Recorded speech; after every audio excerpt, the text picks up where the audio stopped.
tuez les gens. Vous violez nos femmes, nos mamans, nos sœurs, nos petites sœurs, nos grandes sœurs. Vous déchiquetez les enfants dans les ventres de leur maman. Vous tuez les gens. Vous faites nourrir un espoir vain par haine. Vous déchirez une nation pour soutenir le Rwanda de Kagame. Avec un prétexte de Tutsi, de Hutu et FDLR, mensonge sur mensonge. Vous venez nous dire aujourd'hui que la guerre est terminée? Non, je l'ai déjà annoncé, Nanga. J'ai déjà annoncé que la guerre est terminée. Même si les gens ne m'ont pas cru. Je sais que vous devez quitter Bukavu et Goma.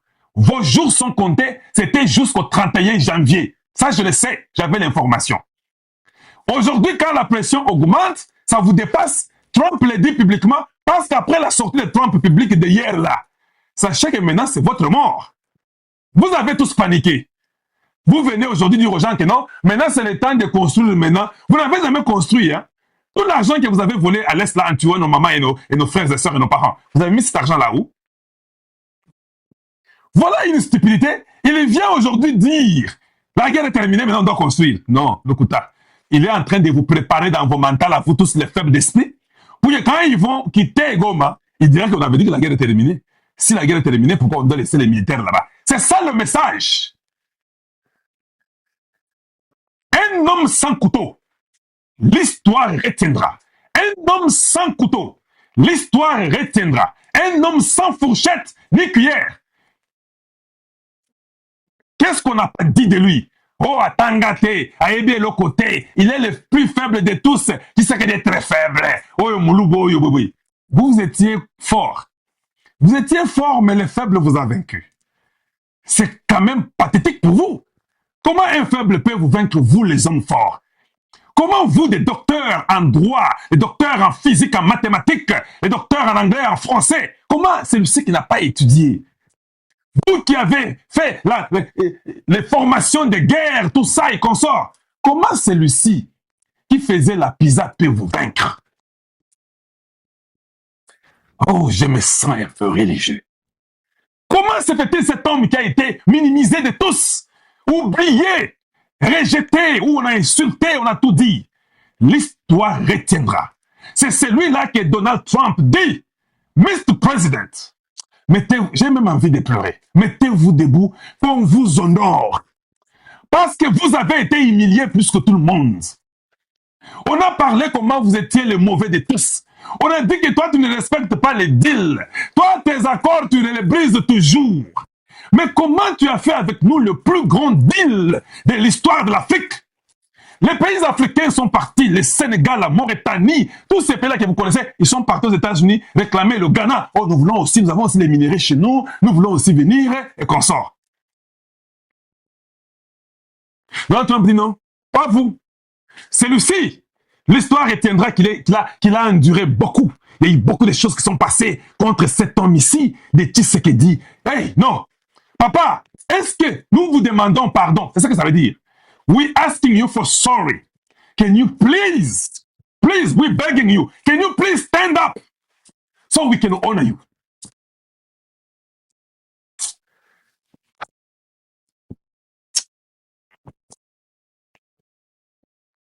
Comment est-ce que cet homme ici, que nous tous, pas moi je suis dans sa mission, non? Moi je suis un ouin pour la compagnie.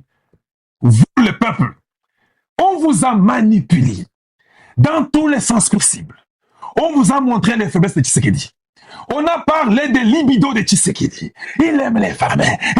C'est comme si toi tu n'aimes pas les femmes. Ndoki. Oh non, vous savez, c'est pas possible. Tshisekedi, il ne respecte rien. C'est comme si toi tu respectais tout ce que tu as fait dans ta vie. Médiocre que tu es. Non, vous savez, c'est quel genre de président? C'est comme si toi tu étais beau plus que lui. Il est un homme beau plus que toi. Médiocre de naissance que tu es. Tu es né là, les gens ont eu même peur de te faire sortir devant ta maman parce que tu étais laid. Et tu viens, tu nous importunes, et tu ne vas pas se monter moi. Un enfant poli.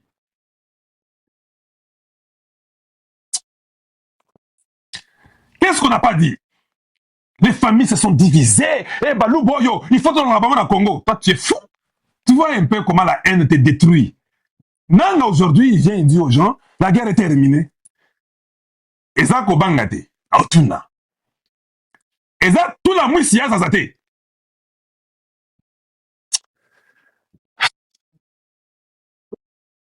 Ouais, c'est ça, Nini. Nanga, comment tu peux nous dire que la guerre est terminée? Est-ce que tu peux nous expliquer pourquoi tu as dit que la guerre est terminée? Les gens ont besoin de savoir la raison pour laquelle aujourd'hui la guerre est sili. Et sili pour nini? Bino, le but est vert, bezaka moko. Avancer, avancer. Comment soudainement tu dois nous dire que la guerre est terminée? How? What happened to you?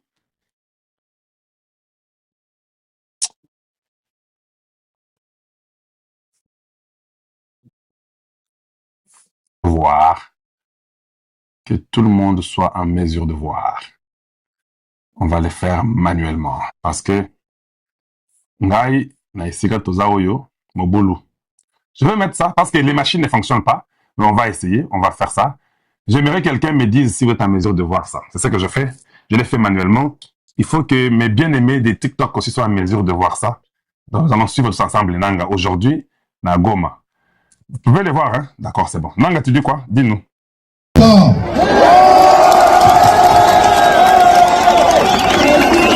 Vita imeisha.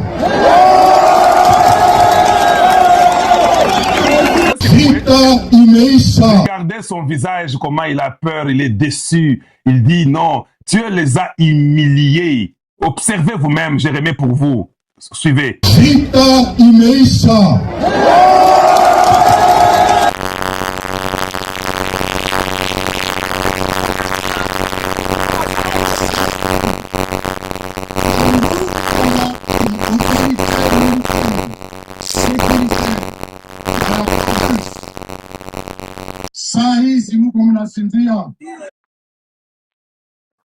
Donc voilà que cet ignorant, ils ne savent pas quoi faire dans les réunions, ils sont tous surpris. Qu'est-ce qu'on va faire? Qu'est-ce qu'on doit dire? Ça ne va pas. Tu dois aller annoncer que la guerre est terminée. Les États-Unis vont mettre les sanctions sur nous tous, y compris Kagame. Ndeko banga wana. Ndeko banga wana. Kagame a fui. Kagame a fui, il est parti en Ouganda. Je vous dis qu'il a paniqué. Il a appelé ces gens. Venez un peu. Comment vous pensez de la situation? Devrions-nous rester au Congo ou bien quoi? Les gens lui ont dit que, chef, nous devons apprendre à sortir. Nous devons quitter au Congo parce que les signes ne sont pas bons. Il a paniqué. Il part chez Museveni. Ils ont toujours été ensemble. Ça, c'est Kalonji. Tout ce que Museveni vous raconte, tout ça, les Congo, il a le kuta. Tshisekedi peut aller bien. Ce qui est dans la Bino Makambo. Boye Baka Tshisekedi aille bien. Que Museveni a toujours été avec Kagame. Tshisekedi aille bien. Mais on ne pouvait pas faire deux fois à la fois. Les gens allaient mourir nombreux. Même si on allait gagner la guerre, beaucoup allaient mourir. Faire la guerre avec tous les traites que nous avons, avec Kagame et en même temps avec Museveni. On n'allait pas échouer, ça je peux te garantir. Ça pouvait sembler être difficile pour nous, mais on n'allait pas perdre cette guerre-là. Je vous ai toujours dit, on ne peut pas dire que le Congo a raté la guerre, on va faire des négociations, des concessions. Jamais. Nous n'avons pas raté cette guerre. Nous ne l'avons pas échoué, cette guerre. Il est parti chez Museveni. Mangwe pas Museveni. Et ce qui est étonnant, est-ce que j'ai la vidéo de chez Museveni? Est-ce que j'ai la vidéo de chez Museveni? Je ne sais pas si je peux trouver ça ou pas. Il faut que je cherche parce que des fois, c'est compliqué. Où est-ce qu'il y a la vidéo de chez Museveni ou pas? Où est la photo de chez Museveni? Je vais vous la montrer si je peux la ramasser rapidement. Il est parti chez Museveni.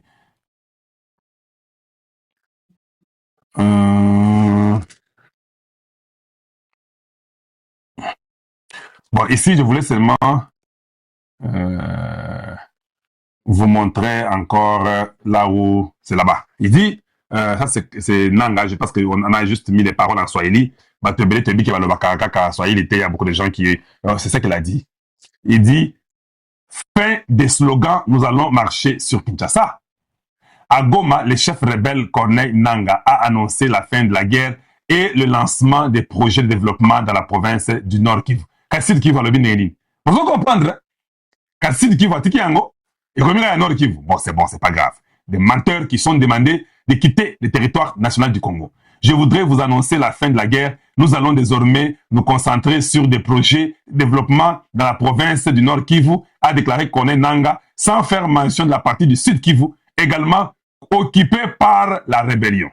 Quand tu n'es pas préparé, que tu es menteur, tu peux venir avec toutes les bêtises pour essayer de mentir les gens, leur dire. Au fait, la réalité est que Magambo Sili, il faut Batambola. Alors, pour sortir bien, ils ont fait la réunion. Nous savons qu'ils avaient fait la réunion hier.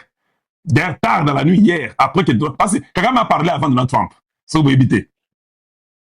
Kagame avait parlé avant Donald Trump. Quand il a parlé avant Donald Trump est venu parler après. Basali réunion. Kagame a bendi batunaye, ba beti réunion. Le bique bozo mandéline. Ba ebise mokonzi. C'est un mystique. On n'a pas assez de gens. Même les gens que nous avons là, les militaires que nous avons là-bas. La technologie qui est de l'autre côté, que Eric Prince utilise. Maintenant que Donald Trump l'a dit publiquement, que les Tshisekedi du Congo démocratique et Donald Trump.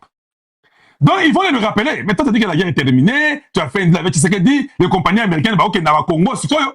Mais qu'est-ce qui se passe là-bas? Il y a encore la guerre.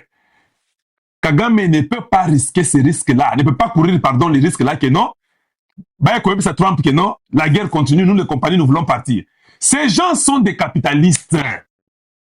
Bah, changer dans une nuit. L'histoire retiendra. Une seule nuit, Kagame a paniqué à Kimi Akeye Pandegonaye. Il arrive chez Museveni. Museveni a refusé de le saluer. Après, si Museveni le boko, Museveni a boyi, aya simbie awa, a touché boyi. Museveni, yo, na yebi ke bale singa ke olinginde na kufa, pouvoir oya ko beta mwana nga masasi, bozo abote ba tutsi na Uganda, parce que Rwanda, ba utu ba bandio zonga. Na yebi ja plan na bino, nga na yebi sa kiyo ke calme toi, Tshisekedi si c'est un bon garçon. Tu m'as dit non, Azam Moulouba, les Congolais sont des bêtes, nous sommes la race pire. Race pire yango e bandio kima. Oyo sur mona race pire ezo kima. Après si Museveni a longo liboko ya timbi likolo liboko. Awa, asimbi awa. Museveni, ozo bangani, ndeko na yo. Ebi na yebi, mon frère c'est un caïen, il est malin. Il va me faire du mal. Mon fils comme il est stupide, il va tuer mon fils. Ils vont prendre un Tutsi qui vont venir mettre ça à la tête de l'Ouganda et ça sera fini parce que le Rwanda là, les Hutus ne vont pas dormir, ils vont rentrer chez eux. C'est ça la vérité que je vous dis, tout le monde connaît. Les gens qui sont au Rwanda m'écoutent. Le pouvoir de Kagame est terminé parce que maintenant là, Kagame a compris qu'on lui a dit, hein, il a demandé, est-ce que oh, comme Maduro, et comme l'angapé, c'est que la probabilité, elle est très forte. Il y a 95% de chances. 95% de chances. Qu'on y a moins 80. Et Zaline, 95% de chances. Tu n'as que 5% que tu restes là où tu es. 5%. Parce que si tu sais qu'il passe mon téléphone, non, ils sont encore bâtis avant-hier. Ah, c'est vrai, merci. Hey, Rubio, I don't want to hear. C'est fini. Si le président américain dit, c'est même pas, ce qui même Trump prend seulement le vin rouge, il prend 3 verres au lieu d'un seul verre. Nazalanga mokote na liboko nanga mobali bokomona ndeko nangai Johnny Lenoir na liboko nanga mwasi bokomona ndeko nangai Général Neuville Maître Ilunga et consort. Lelo toye na lombangu pona kolimbolela bino bozali ebele o bozelaka koyoka ba le trio parce que bopesa ka biso confiance pe bobenga ka bolobaka mikolo ebele o tolobaka na bino télévision ezalaka radio te mais tolobaka na bino o ezali koleka réellement tozali kokende na lombangu koyebisa bino succès diplomatique o tata mokonzi ya mboka utaki kosala na dîner o babengisaki na États-Unis na kozongisa maloba epai ya ndeko na ngai Johnny Lenoir po sikoyo alimbolela bino po nde eloko motuya o ezalaki na actualité même sur le plan mondial ba journaliste nyonso ba caméra ezalaki braqué na Washington 2 mois après signature de paix avec les États-Unis. Merci beaucoup, Steward de Père et de Mère. Tu peux simboter na balandinyoso ya le trio. Bokomona lelo présence ya Maître Neville. Autre bisaki bino azaki na ba mission ebele lelo azongeli biso. Tokolobela bino lelo c'est pas le dîner au salamaki na niveau États-Unis, c'était le déjeuner diplomatique. Ici ka oyo mokonzi mboka Fati Béton Aigle de Père et de Mère. Otozali ko saluer maman Marthe parce que maman Marthe a boté la biso mwana mobali bazali ko benga pas Donald Trump, un homme brave et courageux. L'homme oyo mutu oyo azalaki à la une ezalaki dîner déjeuner diplomatique ezalaki mokonzi mboka Fati Béton Aigle de Père et de Mère. Otolobi ki azali na mandat te mais kasi azali na mission divine pour na mboka na biso. Tokolobela bino makambo nyonso elekaki na déjeuner diplomatique. En dehors du déjeuner diplomatique, Donc, on a un projet, il y a plus de 12 millions de dollars. Le projet Bazali Kobenga, projet Volt, c'est-à-dire projet Volt, c'est-à-dire en anglais, Bazali Koloba en français, le grand coffre-fort américain, Balingi Basala, Bazali République démocratique du Congo, deal économique entre le président Donald Trump, le président le plus puissant, et notre président Félix Tshisekedi Tshilombo. D'après ces paroles, et pas à Maître Neville, à toi la parole. Merci beaucoup, Ndekonanga et Johnny Lenoir, Nandeko Stewart. Peuple congolais, tozo pese bino merci mingi parce que bolanda ki bandeko basi balobi oyo ezali na ndenge tolobaka alaine la communauté tant nationale et internationale mis na bango ezali braqué na République démocratique du Congo oyo lelo azali kosala fierté ya monde mobimba ndenge Félix Antoine Tshisekedi Tshilombo alobaka que République démocratique du Congo lelo eza lokola mwasi ya kitoko mwasi ya malamu mutu nyonso tango mwasi ya modele wana azali koleka batu nyonso bakozala na attention na bango fixé epa na ye lelo oyo qui pouvait s'attendre que République démocratique du Congo bandeko na ngai ezosala fierté ndenge tobanda koloba ba voyage ya chef de l'état Félix Antoine Tshisekedi Tshilombo ezalaki ba voyage ya pambala te ezalaki voyage oyo azalaki na kati ya recherche ya kimia lolenge nini ekoki kokota na République démocratique du Congo à tel point que lelo oyo bolandaki bino nyonso bandeko basi babandi déjà tokokota na développement le président de la République ya États-Unis d'Amérique ba convoqué o babengi déjeuner.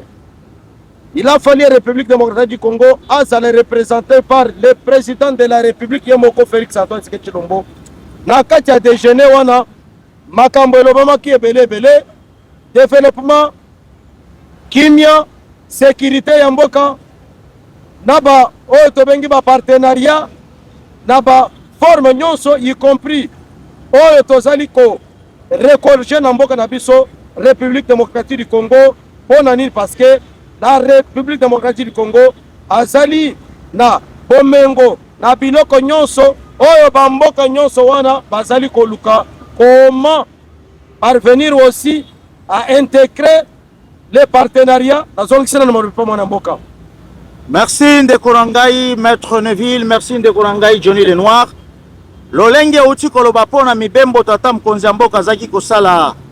Et l'Obama déjà et pas un ministre belge André Flao. Alobaki c'est le président Félix qui s'est battu pour la République démocratique du Congo na concert des nations. Parce que na 18 ans ya mutu ya mandefu la République démocratique du Congo ezalaki représenté par le Rwanda, ezali kambako bombate, bambate même forêt zamba na biso, ezalaki représenté par ndeko na biso ya ngambo Sassou Nguesso. Donc Brazzaville, donc le Congo n'était pas sur l'échiquier mondial. Alors le président Félix azongi simbo kanabiso na échiquier mondial. Makambu toza koloba oyo eza makambu soki oza na mato ya koyoka te na miso diplomatique. Mais okokoka ko arriver sikoyo parce que depuis Mokili Ebanda, il est le seul président noir à être invité à déjeuner wana. Il est le seul président noir à accorder parole ya kolobake. Nous vous présentons. Nous avons présenté bino mopaya moko ya munene ba télémisie. Bazali koloba boye pas Donald Trump en décoranga de père et de mère. Le seul invité que Donald Trump, le président de la grande puissance qu'on appelle les États-Unis, qui a été ovationné, salué par la salle. C'est du jamais vu depuis plusieurs années, de siècles. Le président de la République, Fatih Béton, de père et de mère, mon maman Marthe Kassalou, Dango Mokonzi, États-Unis, Donald Trump a eu parole. Alobina a présenté Bino, un monsieur qui connaît la souffrance de son peuple, un brave monsieur, un monsieur courageux. Oya tamboli pona asilisa bitumba pona mboka na pona peuple na ye. Ezali kola kisako Félix Tshisekedi Tshilombo Fatih Béton Aigle de père et de mère. Oya azalaki star. Ya ezali déjeuner diplomatique na niveau ya États-Unis. Deal oyo ya États-Unis, otozali kobenga partenariat économique et salama na Égypte esalama na oyo ezali les Émirats arabes oyo ntango basignaki États-Unis na Émirats arabes il y a quelques années américain bazwaki basignaka oyo ezalaki partenariat stratégique avec les Émirats arabes pour faire la réserve de plus de 452 millions de barils. C'est pour 50 ans.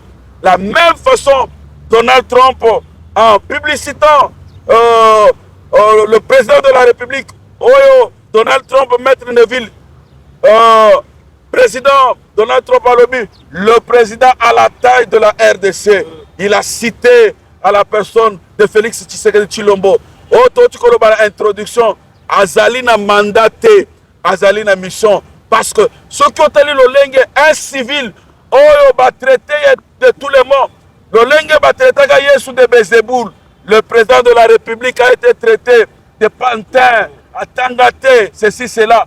Mais Kassala, qui c'est à la fin du monde, que c'est un envoyé de Dieu. Il a une mission pour mettre fin à la guerre au niveau, il y a Est de la République. À toi, Général Lévy. Oui, Ndekonanga Istewar, Ndekonanga Johnny Lenoir, peuple congolais, à moins que Osalandoki, au fin de la République démocratique du Congo, il ne s'agit pas d'un individu, mais il s'agit plutôt, il y a comment sauver la République démocratique du Congo, Mboka Oyo ezalaki miete, Mboka Oyo ezalaki à l'agonie, Mboka Oyo ezalaki vraiment enterré na ba prédécesseur ya Félix Antoine Tshisekedi Tshilombo.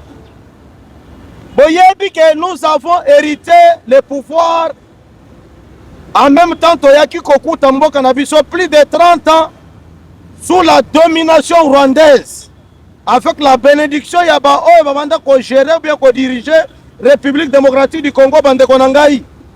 Batu wana bakamataka mboka na biso talaka bakata ya mboka boye bakamatango bapesango Paul Kagame, c'est bien lui qui dirigeait la République démocratique du Congo.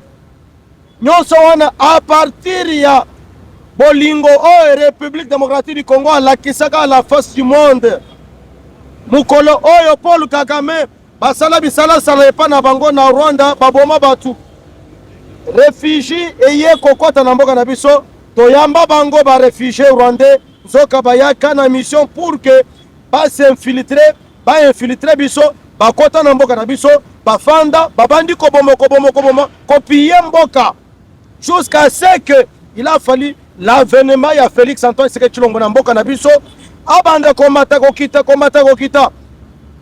to betalaka na ba soi-disant opposant na mboka na biso babanda koloba ke non oye komi leko mususu kotambola nzoka mboka ezalaki na maboko ya bato mususu lelo oyo qui pouvait s'attendre les États-Unis d'Amérique oyo à l'époque kambamaka na ba Bill Clinton ba Hillary Clinton ba George Bush et consort bato wana nyonso babanda kosoutenir Rwanda, mais nzambe alalaka te eloko nyonso eza na ngonga nango.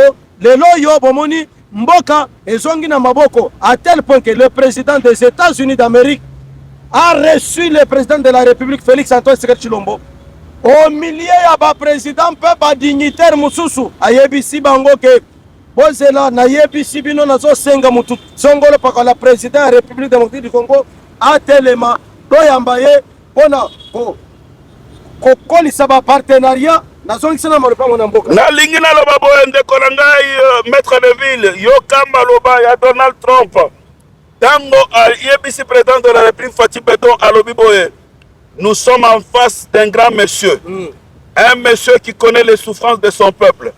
C'est un homme brave. Je sais ce que vous endurez et je sais c'est très difficile. Il fallait faire devant et vient. Mais vous êtes un homme brave. Et c'est un honneur de vous avoir avec nous, c'est-à-dire avec les Américains. Nous avons signé le plus grand deal avec le Congo. Vous savez, le Congo, c'est un pays magnifique. Ça, ce sont les paroles de Donald Trump. Avec beaucoup de richesses. Et nous avons signé les plus grands contrats. Les plus grands contrats avec les entreprises américaines qui vont y aller. C'est-à-dire que l'entreprise, ekoya na RDC. Tango koya na RDC, États-Unis akosécuriser ba territoire, ba province nyonso. Tango ba entreprise wana ekoya na RDC, ndeko nanga Maître Neville, eko créer ba entreprise. Tango ba entreprise wana bakoya na RDC, ba entreprise wana bakofuta bako oyo zali kobenga impôt. C'est-à-dire que il a fallu par la sagesse du président de la République, Fatim Beton, aigle de père et de mère, moi na maman Marthe, Zambé a inspiré hier. Attali sur le plan militaire, attali que nos infiltration et zalaki makasi. Attali que prédécesseur na ye, Kabila Kabange de son vrai nom Kanambe, a infiltré qui armée na biso nan de konaye les criminels Kagame. Mais kasi Nzamba pesi boanya et pas le président de la République, na pesi bino ba richesse, na pesi bino cobalt, na pesi bino cuivre, na pesi bino manganèse, na pesi bino lithium, na pesi bino oto zali kobenga les eaux douces. Oyo ekomemela biso bande oranga sewar na Maître Neville ekoki komemela biso lisusu bitumba ya mai. Parce que lelo oyo mai ezali une des grandes richesses. Mais kasi Mokonzamboka Fatim Beton, aigle de père et de mère, Steward de Konanga, moi papa colonel, en lobby, le corps armé zali déjà détruit, infiltration zali, n'a qu'un sur le plan diplomatique. Bon, la sagesse, le lo oyo. Les deals du siècle, le partenariat économique du siècle, l'Olenge, Égypte, Salaka, l'Olenge, Émirats Arabes Unis, Salaka, le Baza développement, na Mikole Zali Koya, Bokomona Makambo Salema na entreprise américaine, Bakoya, Awa Namboka RDC, on a installé l'entreprise na Bango, na Zonge Sili, Maloba Pona Kobakisa, de Konanga Steward, de Père et de Mère. Merci mingi de Korangai Johnny Lenoir, merci mingi de Korangai Neuville. Bambate, Baimbo Kape, Baye Kolo, Bokolandaka Biso, Maemanso Johnny Lenoir Auti Koeb Sabino, Ezali Mae O Tatam Konjamboka Zaki Komatako Kita, Kokende Kolobake, Bon Matabo Kita, Ngaïnde Nazali ko représenter Congo, et le Congo Ezali pays solution. Pour le preuve ya Koeb Sabino, les Américains Ndenge ya Lobi Babenga Kiango, Ezali coffre fort, Ezali per réserve stratégique mondiale, parce que Bokobo Sanate, première, deuxième guerre mondiale, et si là la matière est outana, Congo précisément, na ville Alikasi, na Shinkolobwe. Yango tozaki komona, bande konabiso tobengi basango, o tozali kobenga ba politicien Europe, bako tambola tokotanga ba kombo na bango, tomona ki donation chole asali sortie médiatique raté. Toye komona ambongo, alela mbongo, baza kolia mbongo ya Kagame pona kobundisa tata Mkonja mboka kateki mboka na ba minere. Papa ya mbongo toyebi ete, mama ya chole toyebi ete. Papa ya mbongo ayebi cobalt te, amona yango te, mais lelo yazo fungula mnoko bateki minere. Minere tata na ayebi yango. Papa ya mbongo ayebi pylorique te, ayebi lithium te, ayebi manganèse te. De Kolanga ozali koloba papa ya mbongo, Maître Neville, bozali koloba papa ya mbongo, est-ce que ambongo ayebi piclor, amona yango, de pas botama yango? Ata papa, monseigneur ambongo, est-ce qu'il y a amona déjà piclor, ayebi nani lithium? Ambongo alingi mbongo tolingi koyebi sabino oza bandoki. Talaka kelongi ya mutu wana, okola porta boloko, ngana catholique. Mais n'assemble la kambongo te, n'assemble la chole te. Botika kindoki. Lelo babimisi bino n'emploi. Minere wana toko sala yango contre la paix parce que ezali ya koko na yote, ezali mboka na bino moko te, ezali soki pona kimia ezonga. Tondimi toteka minere mena intérêt bako ya makongo. Eloko bazaka ki koyebisa bato. Bote ya liloba ya Nzambe botika kindoki. Po makambu tata Mokonzi ya mboka uti ko signer. Ndeko nanga Johnny Lenoir a ebsibino ba égyptien basala yango, ba israélien basala yango, mazuru obomoni bauti ko kanga oyo na Venezuela basinya yango na tango ya ba américain basinya ba contrat ezala Dubai wana ozomona eza ba contrat. Alors pona kimia président ye moko atambola ka ebisi bango mboka monde entier za ko bomala pona ba matière wana ezepa nanga mais ba porte bikuke ezali polele mais ezala ganyaga ganya alors mabe ezali wa ndeko na ngai namoni Johnny Lenoir napesa maloba epai ya ndeko na ngai Neville ebongo oya kolimbolela baimboka mpona kokotisa lisusu makambo na mozindo avula parole. Oui, ndeko na ngai Johnny Lenoir, ndeko na ngai Stewart, peuple congolais kaka ndenge moninga uti koloba bamboka nyonso oyo batangi esika awa etongama na nzela ya boyokani mpe partenariat. Peuple congolais babanda kokosa biso mais lelo oyo tokomi na likambo yango oyo tobanda koyoka ke o bazoteka mboka o bateki mboka mpo na 99 ans. Papa Paul Kagame baexploite mboka oyo 30 ans wana na kati ya koboma koviole konyokola kodétruire kosala di n'importe quoi à tel point que ye na moninga na ye ipolitika na mbe bayaka sikoyo ntango bamoni keno koboma tozotonda te baye koinfiltre armée congolaise armée ya mboka. Ntango chef de l'état Félix Antoine Tshisekedi Tshilombo abanda komene bitumba ayaki komona ke soki tokei kaka na nzela ya affrontement na batu oyo bakolonga parce que bayebi bien que armée oyo ya biso eza infiltré. Félix oyo batu babanda kofinga ndenge ndeko Johnny Lenoir alobi oyo babanda kotaxe di n'importe quoi. Lelo oyo bomoni plus de 49 généraux bazali awo bakangami na un civil oyo aza na bolingo ya mboka. Bagénéraux na bandeko na ngai ezalaki batu oyo bien traité par le régime mais batraître basali nyonso pour que mboka oyo bakoko na biso batikele biso ekende na maboko wana. Il a fallu diplomatie à chef de l'état mpona kozonga na makambo ezoleka. Diplomatie et convaincre mokili mobimba bolandi Paul Kagame alobi parce que wana tozobenga ngo eza meya culpa. Paul Kagame alobi que comment expliquer président de la République démocratique du Congo azali traité par la communauté internationale lokola bébé na bango les chouchous na bango alors qu'à l'époque Paul Kagame azalaki traité bisika nyonso nde bomoni tosali deal na États-Unis d'Amérique tosigné basignature na batu wana pour que kimia ekota na mboka na biso. Bandeko na ngai soki mutu aye okosi bino ke o bakamati mboka bateki bakamati minere bateki ndenge basoi-disant opposant bayaka epa na bino kokosaka bino te. Ezali boyokani entre République démocratique du Congo na États-Unis d'Amérique na bapays mosusu oyo basepeli koinvestir na mboka na biso pour que basilisele biso bitumba. Likambo ya États-Unis d'Amérique ezali na lifalanso bien na lingala facile eza lokola mutu moko betaka bino kaka.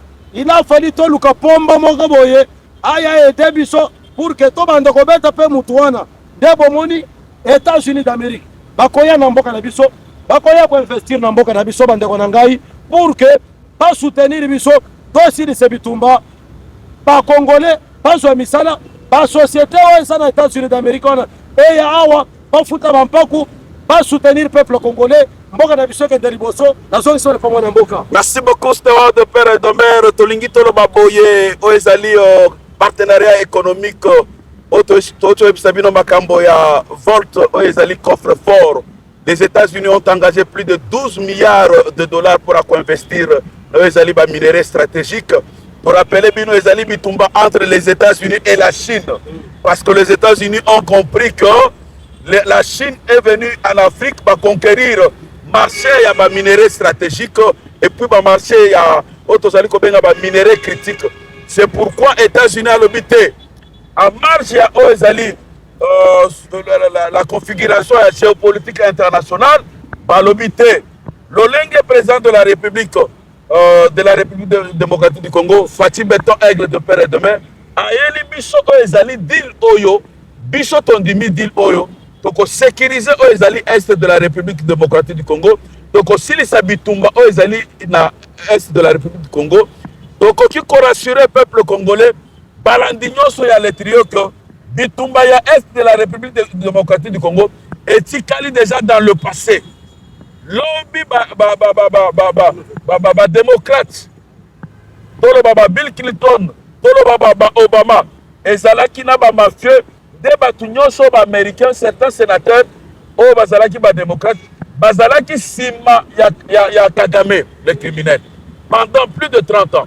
Lelo o ekomi reconfiguration géopolitique avec le deal, le partenariat économique. L'homme le plus puissant de l'Afrique centrale, l'homme le plus puissant, Serge est comme président de la République Fatih Beton Aigle de père et de mère. Tolingi toyebisa peuple congolais, balandi nyoso. Président mon côté dans le monde a signé na ba américain et puis on 2028 président Tshisekedi Okende, Lokuta. 2028 élection exatée. Donc on change la constitution. Donc on commise un mandat il y a 7 ans. Parce que le président de la République Fatih Beton Aigle de père et de mère azali na mandaté, azali na mission divine. Botala lolenge nini bitumba sala qui plus de 30 ans. Mouto a utilisé diplomatie. Lelo o diplomatie et sali que les criminels Paul Kagame azali isolé. Crise économique et continue na Rwanda. Ba partenaire nyonso bazaki sima ya Rwanda.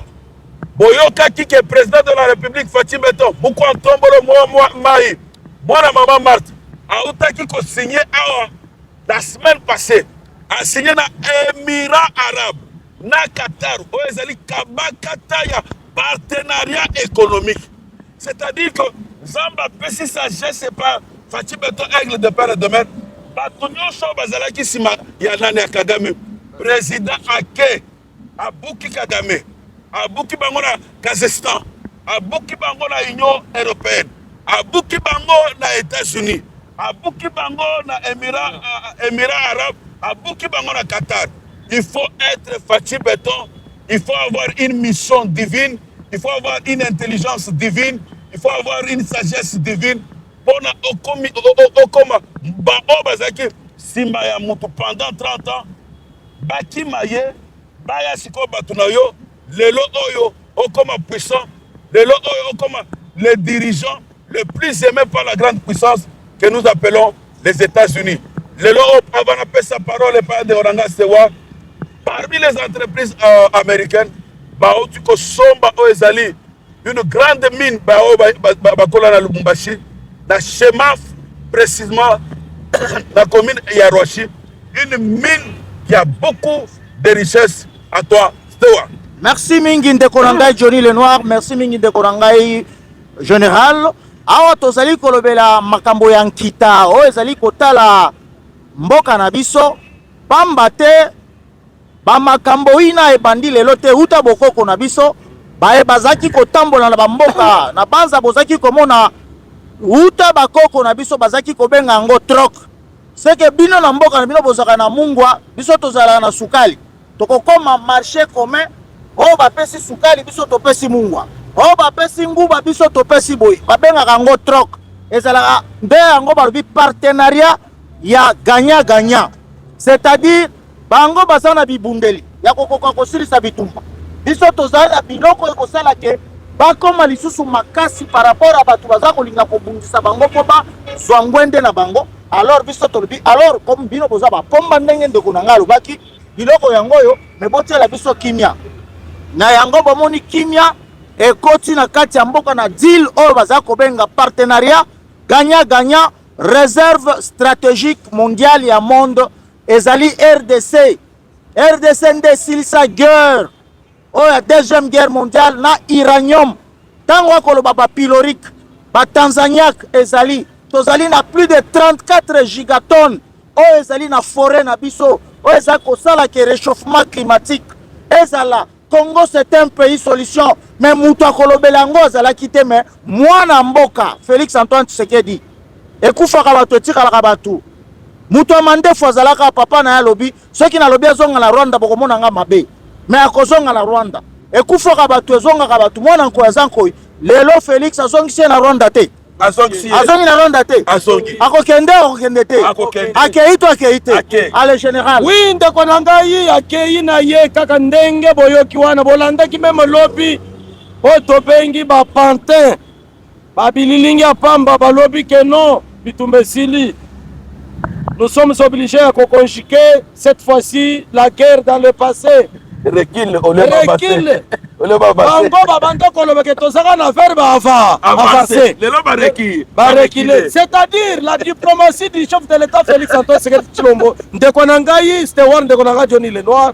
Et pe simbuma na yango à tel point que qui pouvait s'attendre que batu lokola congrès américain oh ba sénateur lobby va dire sur ton bango contre Rwanda balobi que quand bien même le président Félix Antoine Tshisekedi Tshilombo a outi ko signer na biso ba américain, mais la paix ne peut jamais s'implanter en République démocratique du Congo tant que M23 Zaliwana. Donc bandeko bolanda biso tozali koyebisa bino bokanga date ya bino ya lelo oyo soki Paul Kagame ayoki te balongoli bato na bango parce que nous avons des informations sûres que depuis jour wana na kati ya Bukavu ba Rwandais babandi kobima malembe tango bakotaki bazobeta tolo sikoyo bakomi kobima oyo atindiki moko yokende nano bitumba esili sans passer par kobeta masesi likolo tango lokola basalaki kokanisa ke non nous avons infiltré l'armée congolaise tokosala par tous les moyens vers avancer ezalaka kokende vers avancer kokende ou déjà pona Félix Antoine Tshisekedi Tshilombo awa bino ba opposant bino batu oyo boyina mboka na biso bino batu oyo boyina stratégie ya chef de l'État Félix Antoine Tshisekedi Tshilombo bona bino bozalaka na likambo ya dialogue même si on nous tuait même si on nous infiltrait bino bozalaka na likambo ya dialogue lelo yo bomoni chef de l'État alakisi capacité na ye à tel point que depuis installa otobengi cyber défense bomoni tous les généraux oyo babanda kopesa ba stratégie bango nyonso baza bloqué tangu tozali koloba wa M23 moyen avancer lisusu eza te nyonso wana ezali nini diplomatie yango wana nde boyoki ndenge ndeko na ngai auti koloba président américain Donald Trump a félicité Félix Antoine Tshisekedi Tshilombo alobi ke non. Pendant 30 ans, aye akuti système wana déjà en place, mais abundi na ndenge na ye abundi to écrouler aventure wana. Bandeko na ngai, vous allez vivre des choses kaka ndenge tolobaki Félix alobaka na biso ke nous allons faire l'Allemagne d'Afrique, la République démocratique du Congo. Banguna bayokaka likambo wana de bayaka kokotsa bitumba. Leloyo tobuki déjà biloko wana. Nous allons passer par le développement de la République démocratique du Congo. Merci beaucoup, Maître Neville de Père et de Mer, le président de la République, Fatih Beton Aigle de Père et de Mer, a déboulonné FCC Cash. Lelo Oyo, Fatih Beton Aigle de Père et de Mer, mon maman Martin Kassalou, a déboulonné Paul Kagame. C'est du jamais vu. C'est du jamais vu. Un civil déboulonner un militaire. Kagame, c'est un militaire formé dans les écoles militaires américaines. Mais civil, un homme qui n'a pas de mandat, mais qui a une mission. Le Lolo Kagame Azali isolé. Le Lolo avec Azali signature sur le plan sécuritaire entre les États-Unis et la RDC. Nos FARDC seront formés par les Américains. Bitumbaya Est et Sili. Kagame soki asala attention te bakokangaye lokola mbizo. Parce que les Américains, ils ne jouent pas avec leurs intérêts. Ils tiennent à leurs intérêts. Investissement américain et Kosalama est belé dans l'Est de la République démocratique du Congo.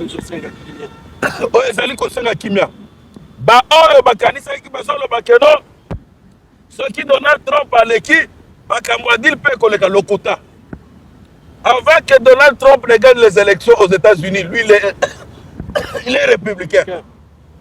Joe Biden, na makambo ya corridor, ya lobito, abandaka yango meza azaki démocrate. Lelo oyo, Donald Trump continue. Oyezalaki continue makambo lobby, il y a lobby tout. C'est-à-dire que partenariat économique entre les États-Unis, représenté par Donald Trump et le président Tshisekedi, et Silisi Bitumba, et puis c'est la fin du règne de Kagame au Rwanda. Merci ezali ndenge balobaka boye. Ndenge ndeko na ngai Johnny Lenoir auti koloba. Ba américain bazalaka na lolenge la bango akokamba. Soki moko na bango azalaki président. Ba signer bakor. Ezata ke oya koya ezalaka continuité, il engage l'Amérique, il engage pas la personne. Pour preuve, bomoni président à Venezuela. Ba signaka deal depuis 1974. Muto signaka ngozali Henry Kissinger. Mais tango ndeko na biso Mazuru alingaki asala nyamu. Ba ebisaki attention, au signaka accord oyo. Uta 1974. Na lingi na bakisela yo mwa muke ndeko na ngai Stewart. Tango Maître Neville. Tango banani les Américains, comment les militaires, comment on les appelle? Les Américains, les militaires américains, on les appelle comment? Rangers. Les Rangers, bande Rabiso, j'ai assisté tango Rangers, bazalaki na oezalaki Venezuela. bazalaki na aéroport ya Charlotte, précisément na Caroline du Nord. Voilà. Mokolo oyo nazo voyager, nazo kende Washington pour ça la visite. Dekorangai, Sewar, Neville, ce sont des petits, 18 ans, 22 ans. Barangé Swana, Tango Bazo Swanani, Basubis, Bakendo Swa avion, Bakende Kokanga, Madura, dans Venezuela. Ce sont de jeunes gens mieux formés. Au pays, aux alliés d'île, Bako formé, peu jeunes congolais, au Bako comme un peu Rangers à toi. Ndenge basali déjà tozali na bango bazako benga bango baibu. Bazako sala musala ya kosakana te, bazako benga bango baibu. Ba melisi ba Rwandais pema. Ba koti Uvira ba récupérer. Awa tozali koloba. Bana wana bakokota ba okanga Kagame na maboko parce que ndeloko bazako lela. Toyoka kisoni mikoleleka ki pona bandoki na ba traître. Mais lelo oyo tozo senga biso tokota Rwanda. Pe armée ya Kagame bakomi na kolenga. Président tango Goma ekwei Kagame azwaki panique. Andimaki teke bibundeli ya modèle wana. Mais botala ba généraux ya bando ya bandoki. Entre autres Frank Tumbaba Munda, Ndoki Munene, oyo tozo senga babete ata masasi. Nyama condamné à mort. Batu wana monisi mboka pasi bakufisi batu. Bakufisi bana batu na ba front. Bana bakokende former 4000. Heureusement bana wana ba formation bango moko bakobulunga na ndenge na bango na bambiskat bazaki kopesa bango. Mais uta lelo maison militaire et chef de l'état va changer. Oyo lelo commandement est comme na maboko batu misusu. Monter à FARDC na ba compatriotes aux Alendo est comme en puissance. Donc comme il conquérir et le président Trump était clair à lobby. Guerre wana Cécile. Guerre wana Cécile. Mais tomoni batu ya Nzambala. Bake kuna bayambi bangota. Bake ko yenga pamba. Président Félix a gagné Bitumba, a pesi kimia. Ndenge la kaka, je suis prêt à livrer même mon corps pour la paix. Pour batanta. Ata ba président américain batanta bango lokola Félix te. Na ba coup d'état échoué na lobby na monde entier za na mutu batanta lokola président Félix te. Mais lokola ndeko nanga Johnny Lenoir alobaki azali na mandat, azali na mission divine, c'est que mission ya Nzambe. Ti mukolo Nzamba kolinga ke osalaki otiki Kongo boye. Ofanda na yo oza molongi. Pe olongi pe ba Congolais basalini balongi. Oui, bandeko ba Congolais pe balongi. On a conclure chapitre 1 pour que tokota na chapitre mususu bandeko na ngai. Nous les Congolais, on topona les bons côtés de l'histoire avec Félix Antoine Tshisekedi Tshilombo. Nous sommes fiers parce que le lobo moni batu nyonso bazalaki sima ya Paul Kagame likambo ya kokamo. Même Macron Tango yambi Félix Antoine Tshisekedi Tshilombo mikolo uti koleka lobi nini? Je suis prêt et la France pour que toi accompagner yo lisusu pour que kimye kota na mboka na biso. Nyonso wana parce que bamoni la grande puissance des États-Unis d'Amérique être derrière Félix Antoine Tshisekedi Tshilombo. Lelo batu nyonso babandaka kosala en même temps ko infiltrer armée na biso en même temps ko kende na Rwanda ko pesa ba idée lolenge nini yako yako benga na Tshilombo. Babandaki komona ke nyonso eza pasi nde babanda komona bazanda ko bele likambo ya dialogue. Yango na bayoki chef de l'état Félix Antoine Tshisekedi abele la yebisaki bango bien sûr dialogue ko salema na mabele ya Congo. Mais papa tango ko salema cela ne va pas empêcher bien annuler babuzoba batu basala. Soko yebi ke oboma onyokola osadera na mouvement oyo ezalaki wana mpona kodétruire intérêt ya peuple congolais yebeke bakosambisa yo. Mais ntango tozali na bino awa Félix Antoine Tshisekedi Tshilombo asa convaincre États-Unis d'Amérique bapays mosusu ya mike bango moko babandi déjà kolanda parce que bamoni ke le pays oyo ya République démocratique du Congo ezokoma plus puissant en République démocratique du Congo, en Afrique centrale. Ndenge ndeko na ngai Johnny Lenoir alobi surtout que le président Félix a commis président ya CIRGL, a commis président ya communauté ya ba État d'Afrique, pays à Grand Lac, pays de Grand Lac. Donc nous allons solidifier relation na biso na communauté internationale pour que mutu nyonso oyo azalaki na intérêt ya koya kobebisa kimia na République démocratique du Congo akutana na bana mboka oyo basepeli kokamba mboka na bango na zongi ne pas mwana mboka. Merci Maître Neville de père et de mère, Lingi Toshite Toloba, tous derrière le président de la République Fachi Béton Aigle de père et de mère, tous derrière le partenariat économique avec les États-Unis, tous derrière le FARDC, tous derrière le Wazalendo.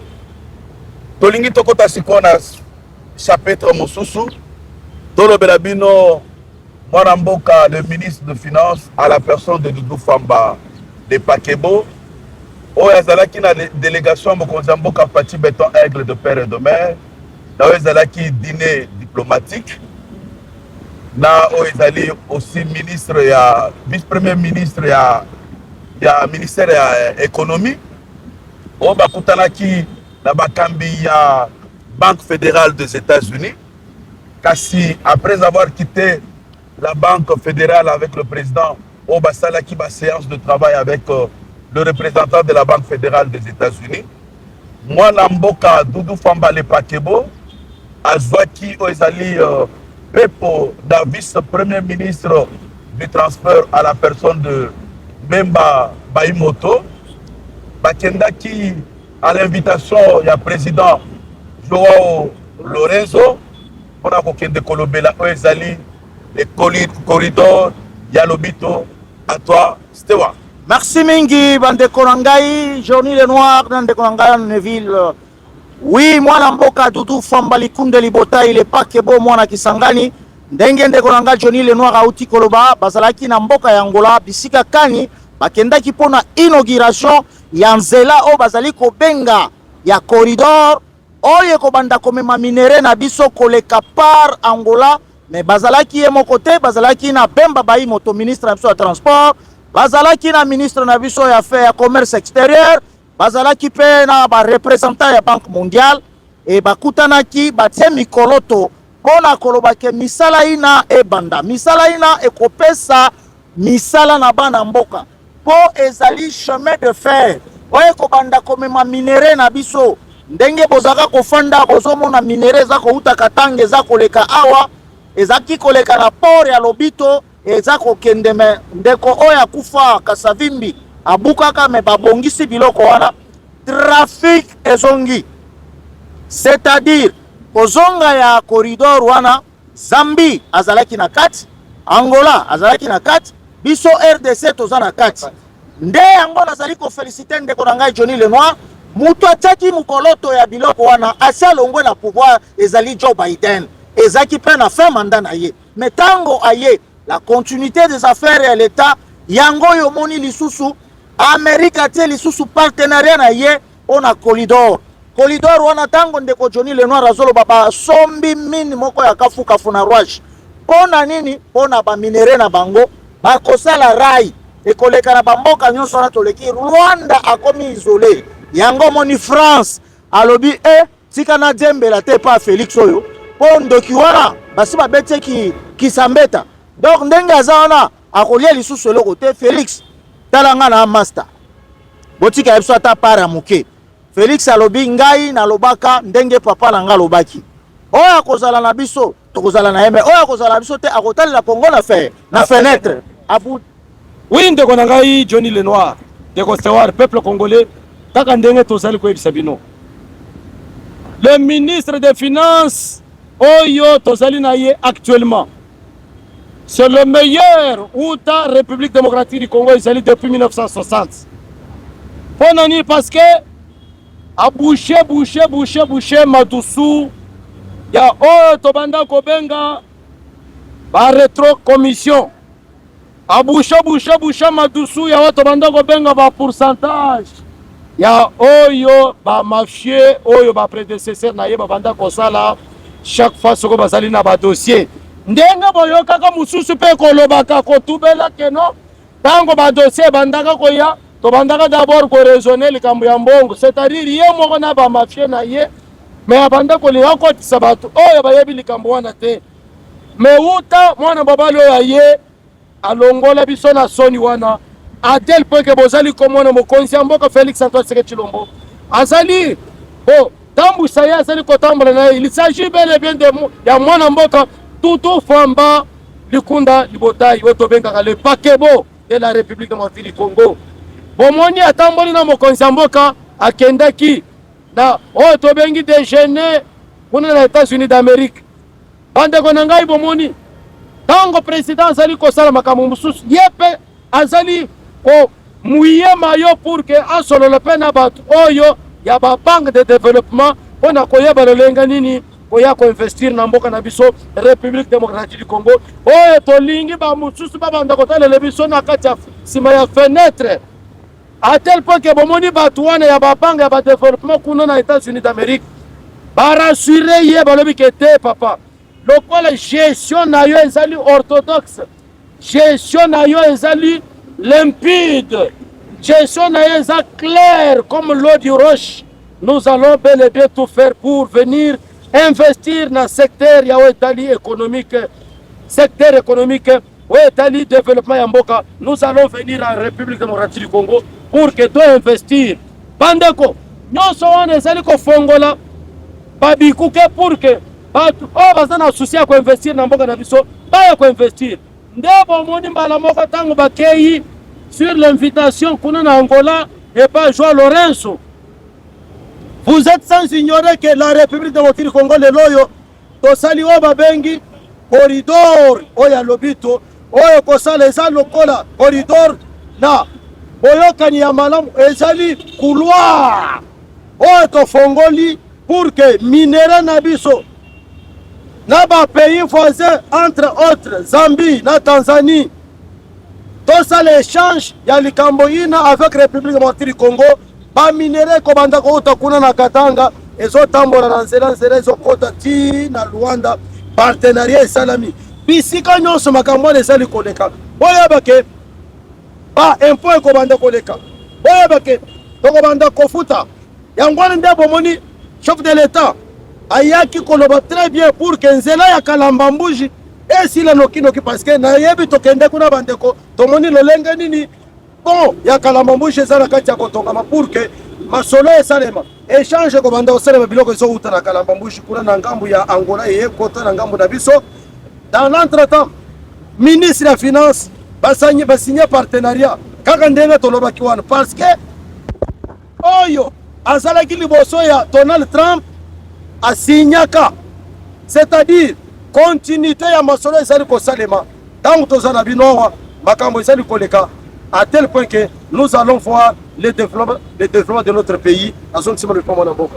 Merci beaucoup Steward de Père et de Mère, merci beaucoup Maître Neville Kobakisaka corridor ya lobito ekosala seko ba jeune ebele bazwa misala et que ça là c'est que Bampako et Futama et que ça là c'est que le Rwanda soit isolé diplomatiquement et que ça là c'est que Mboka Nabiso et Kende Liboso. Topesi félicitations à mon Mboka Doudou Famba les Pakebo Otozali Kobenga l'homme de rigueur, l'homme des réformes dans les finances publiques, l'homme qui a amené la digitalisation et la comptabilité unique dans le niveau du trésor public, l'homme qui a pembe na Mokonzamboka azali ko travailler na impulsion Mokonzamboka Fati Béton Aigle de père et de mère malgré Bitumba ezali na est de la République démocratique du Congo azali ko sala tout na ezali ba régime financier to saluer pe ba DG nyonso ba directeurs généraux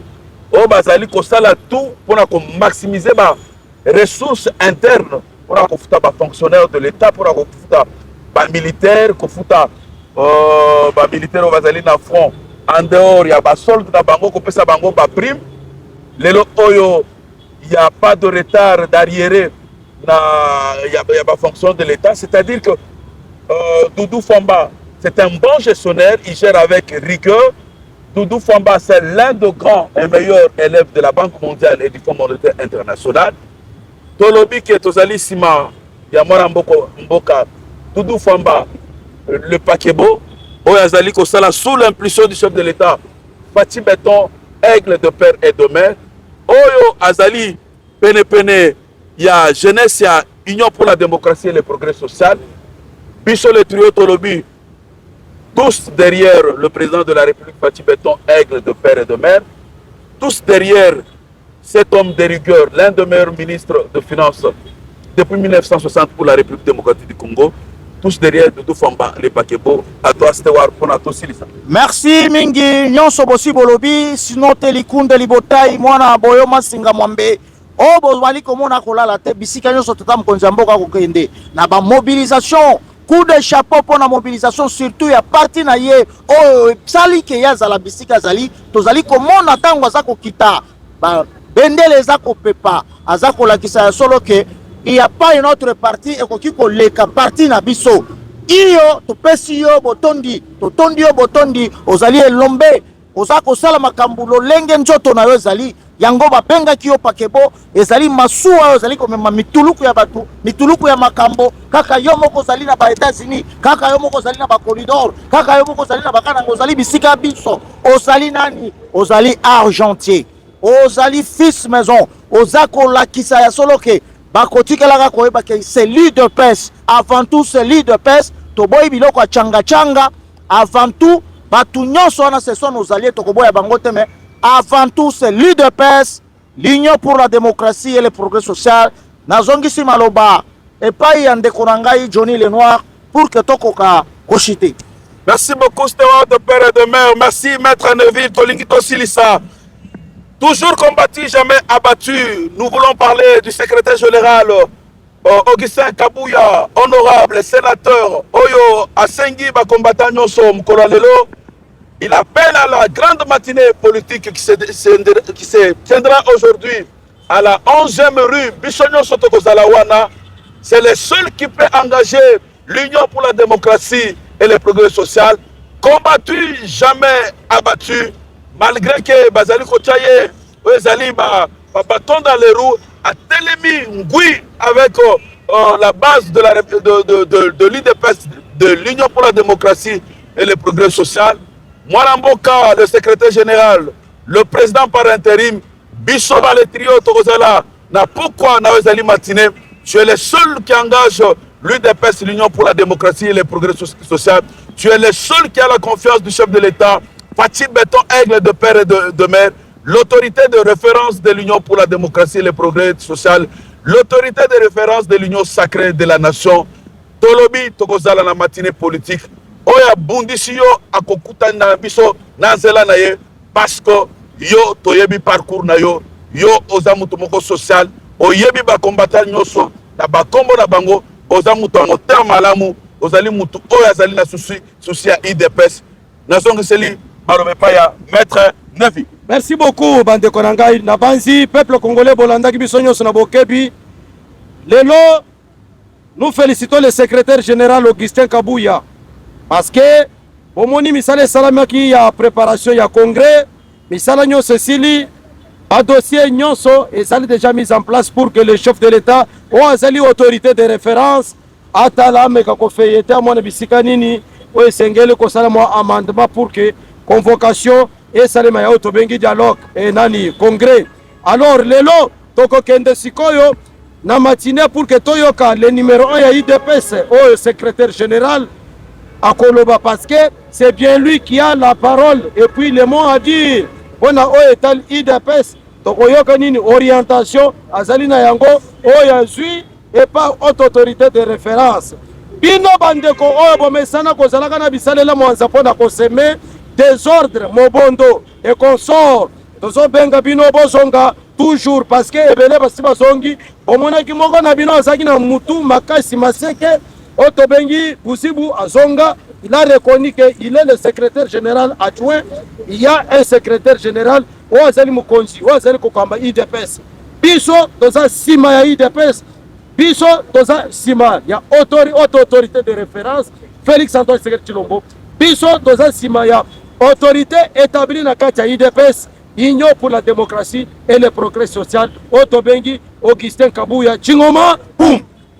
tozali kofélicité ye pamba te ndenge bandeko na nga bauti koloba matine ya kafukafu ekozala lelo e na banza boyebi plus la succès ya diplomatie ya chef de l'état tobengi bino toya ebele parce que azali bouche autorisée oyo mpe akoya kobakisela biso miloko misusu elobamaki na bacouloir oyo biso toyokaki te. Mais comme il engage le parti au quotidien tozali koya tokoya ebele tobengi bino bisika biso bozali tozala wana combattu jamais abattu o baza kobenga AK47 Tshingoma pu nazali koloba tozali kobenga unité na kati ya parti bomoni makambu nyonso pa zaka koloba bato ebele bazaki kobundisa parti tozaki kondima te lelo baibalanki bazali wapi lelo tomoni bamobondo oyo bakomi kokanga bango mpe pa Lézère Tambwe baza kozonga ndenge mpe tosengi bamobondo bozonga na parti. Et je vous donne la parole à vous Johnny Lenoir.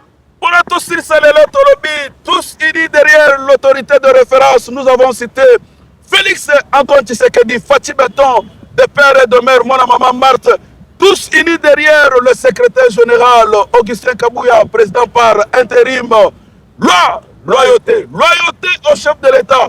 Fatih Beton, aigle de père et de mère. Loyauté à Augustin Kabuya, le secrétaire général. Le président par intérim, l'honorable sénateur, loyauté.